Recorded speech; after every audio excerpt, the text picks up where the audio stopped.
नमस्कार दोस्तों, आपका हमारे YouTube चैनल पर स्वागत है। दोस्तों, आपको सुख के अलावा दुख कभी भी प्राप्त ही नहीं हो सकता। कभी दुख की प्राप्ति नहीं हो सकता। लेकिन ये तथ्य तभी सत्य है जब आप अपने जीवन में किसी भी व्यक्ति को दुख नहीं देना चाहते, किसी भी व्यक्ति के प्रति ईर्ष्या, द्वेष, पाखंड, छल, कपट नहीं रखते हैं। यकीन मानिए, आपको दुख की प्राप्ति हो ही नहीं सकती।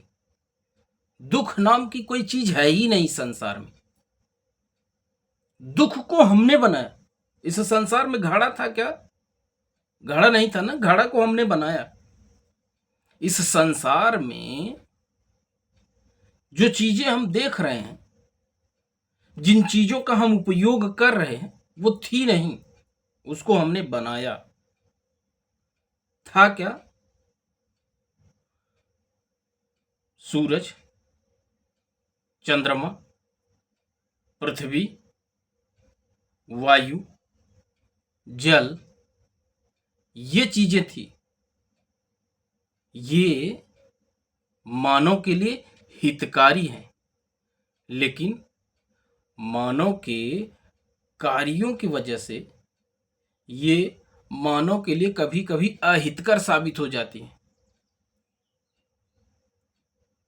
तो दुख को हमने पैदा किया है। सुख तो अपने आप पैदा होता है। सुख को कोई पैदा वैदा करता नहीं है, क्योंकि सुख जो है वह उस परम पिता परमात्मा का अंश है। सुखधाम, सुख राशि, आनंद धाम,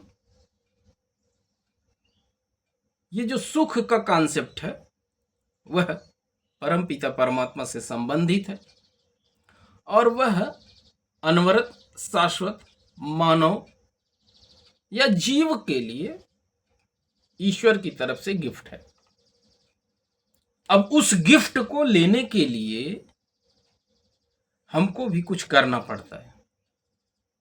जब हम अच्छे कर्म करते हैं तो वो गिफ्ट अपने आप हमारे पास चले आते हैं। जब हम गलत कर्म करते हैं तो वो गिफ्ट हमारे पास से चले जाते हैं। तो दुख को पैदा हम स्वयं करते हैं। भोजन अपने आप नहीं बनता है।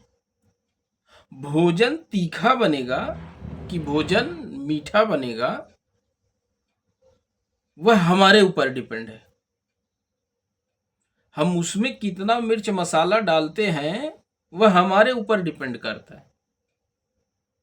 फिर भोजन तीखा हो गया, ये कोई शक्ति सत्ता ने कर दिया कि पड़ोस वाले ने आके कर दिया?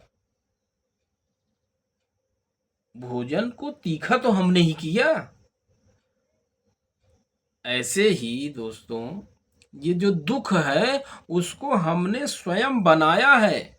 हमने उसको स्वयं खड़ा कर दिया, उसके अस्तित्व को। दुख नाम की कोई चीज है ही नहीं संसार में। लेकिन प्रत्येक व्यक्ति, आश्चर्य वाली बात यह है दोस्तों कि वह दुखी है। दुखी क्यों है? बताया, जैसे घड़े का कोई अस्तित्व नहीं है।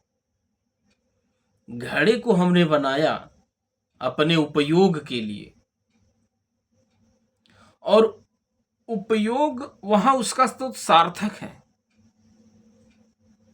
घड़े का उपयोग सार्थक है, लेकिन इस दुख का उपयोग तो निरर्थक है।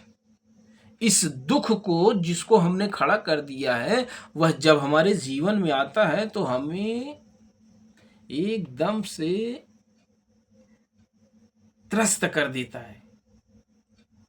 हमारे जीवन में उथल पुथल मचा देता है। दोस्तों, जब हम इसको ध्यान से देखेंगे ना, तो ये दुख को हमने पैदा किया। हमने इसको खड़ा करने का जो बेस दिया, हमने दिया। अन्यथा ये दुख नाम की कोई शक्ति सत्ता है ही नहीं।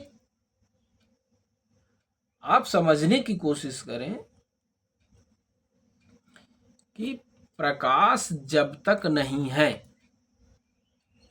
तब तक अंधकार है। अंधकार की सत्ता प्रकाश के आने के बाद स्वतः उसको समाप्त करने की जरूरत नहीं। ऐसे ही दोस्तों, दुख को सुख में बदलने की जरूरत ही नहीं है। जैसे ही सुख का पदार्पण होगा दुख चला जाएगा।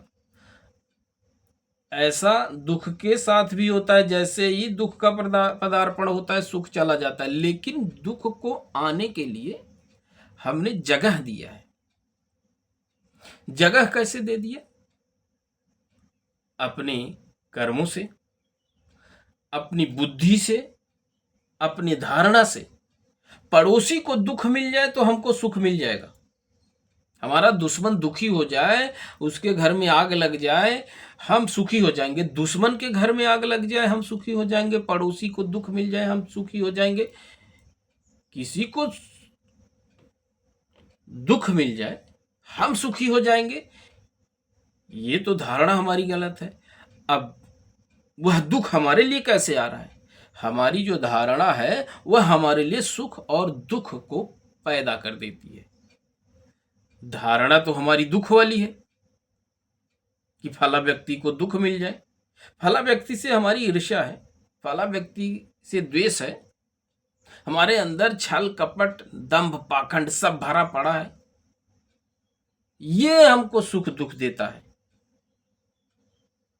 जब हम किसी के प्रति दुख वाली धारणा रखेंगे तो वो दुख वाली धारणा से जो फल मेरे लिए बनता है वह मुझे मिल जाता है। अब तो आपको समझ में आ रहा होगा कि दुख का कारण मैं स्वयं हूं। मुझे कोई दुखी कर ही नहीं सकता इस ब्रह्मांड में। किसी शक्ति सत्ता को क्या पड़ा है वो आपको दुख दे दे, आपको सुख दे दे? क्यों दुख देगा, क्यों सुख देगा आपको? कुछ नहीं। आपका अपना स्वयं का अस्तित्व है, आपकी बुद्धि है, आपके पास सामर्थ्य है। सामर्थ्य नहीं होता आपके पास तो आप खा नहीं पाते, चल नहीं पाते, सांस नहीं ले पाते, बैठ नहीं पाते, बात नहीं कर पाते। ये तो सामर्थ्य से ही होता है। इसका मतलब ये दुख वाला जो कॉन्सेप्ट है इसको हमने पैदा किया, इसको हमने खड़ा कर दिया है।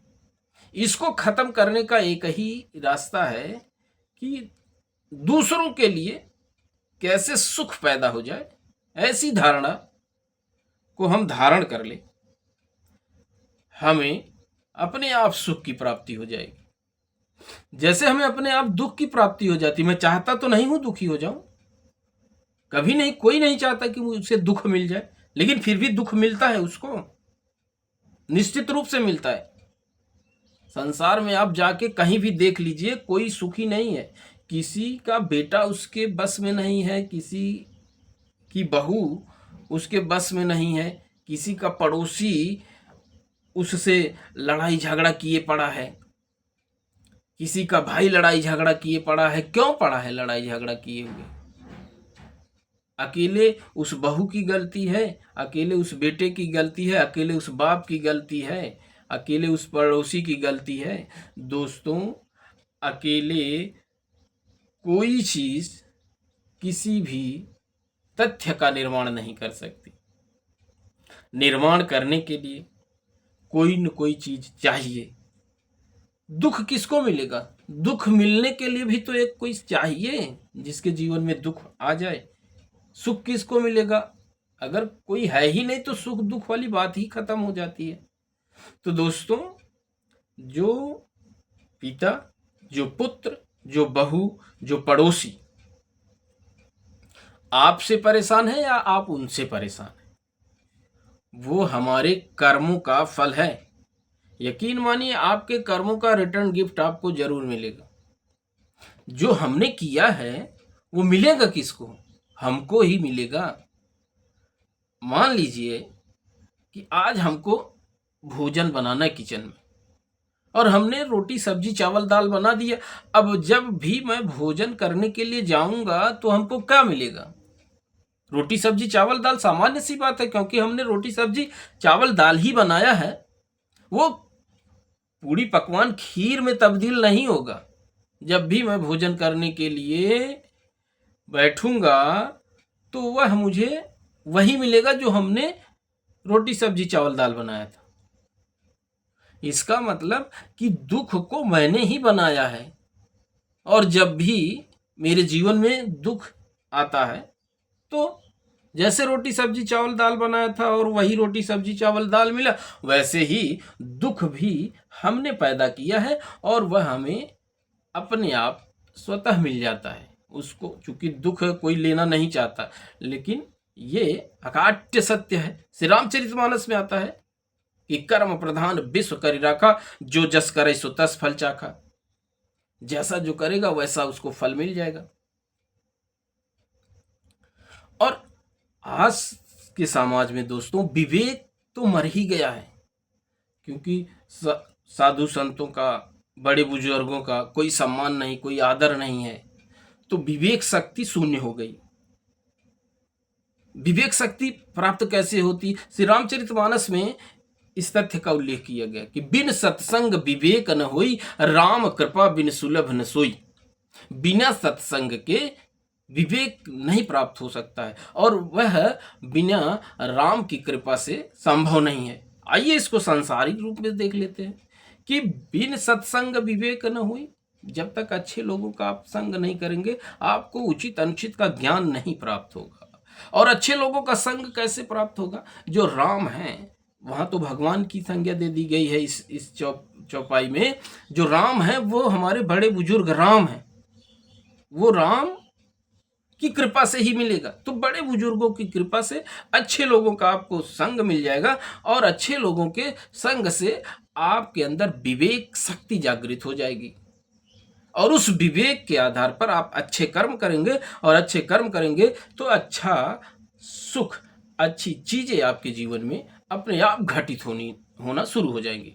दोस्तों वीडियो काफ़ी लंबा हो रहा है, टॉपिक काफ़ी लंबा है, फिर भी हम इस टॉपिक को यहीं समाप्त करते हैं। अगली कड़ी में हम फिर इसके आगे के तथ्य और आगे की बातें बताएंगे। दोस्तों वीडियो को अधिक से अधिक लोगों तक शेयर करें, चैनल को सब्सक्राइब करें। दोस्तों वीडियो देखने के लिए आपको धन्यवाद। दोस्तों मिलते हैं एक नवीन तथ्य, नवीन जानकारी के साथ अगले वीडियो में। तब तक के लिए नमस्कार।